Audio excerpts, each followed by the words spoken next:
آپ دیکھ رہے ہیں دنیا بھر کی خبریں اور یہ رہیں آج کی سرخیاں۔ یمن کے خلاف اسرائیل کر رہا گول بندی، حوتھیز پر حملہ کرنے کی اٹھ رہی مانگ۔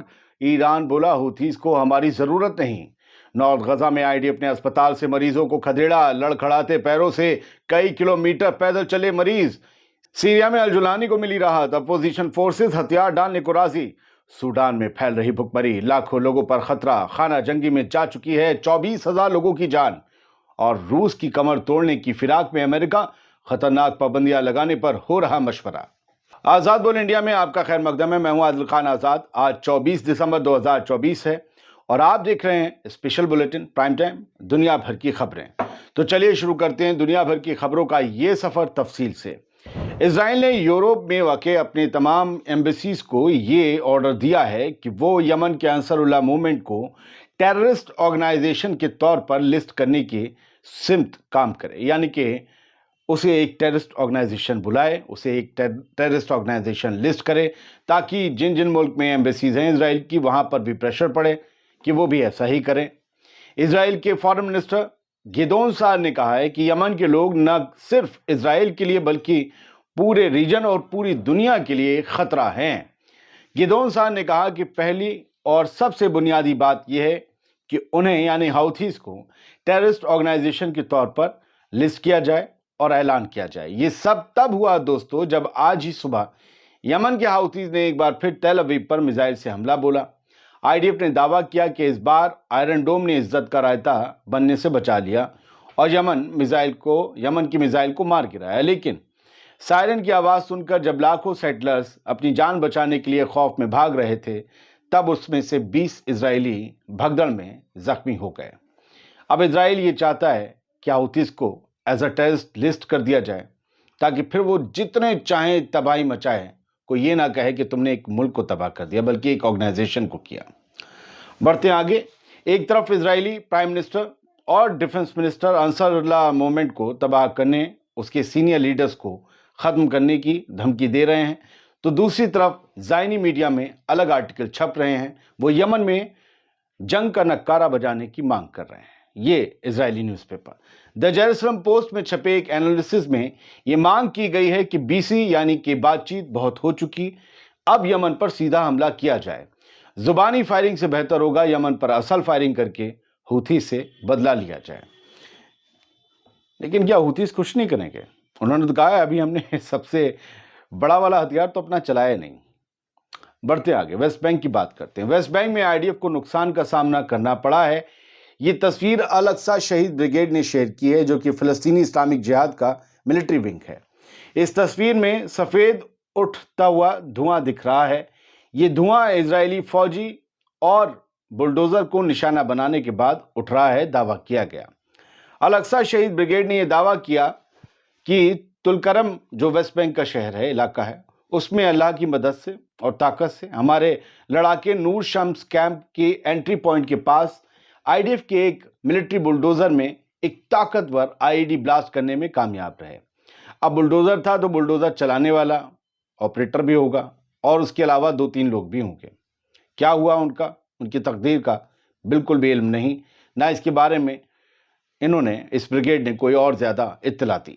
اب کچھ خبریں یہاں سے سیدھے غزہ میں، نارتھ غزہ میں بہت زبردست طریقے سے بہت گندا آپریشن IDF چلا رہی ہے 80 دن سے، اور یہاں پر اسپتالوں پر نہ صرف کمال ادوان ہاسپٹل بلکہ 3 اسپتالوں پر آج کریک ڈاؤن ہوا، اور ایک اسپتال سے تو مریضوں کو نکال کر کھدیڑ کر باہر بھیج دیا گیا۔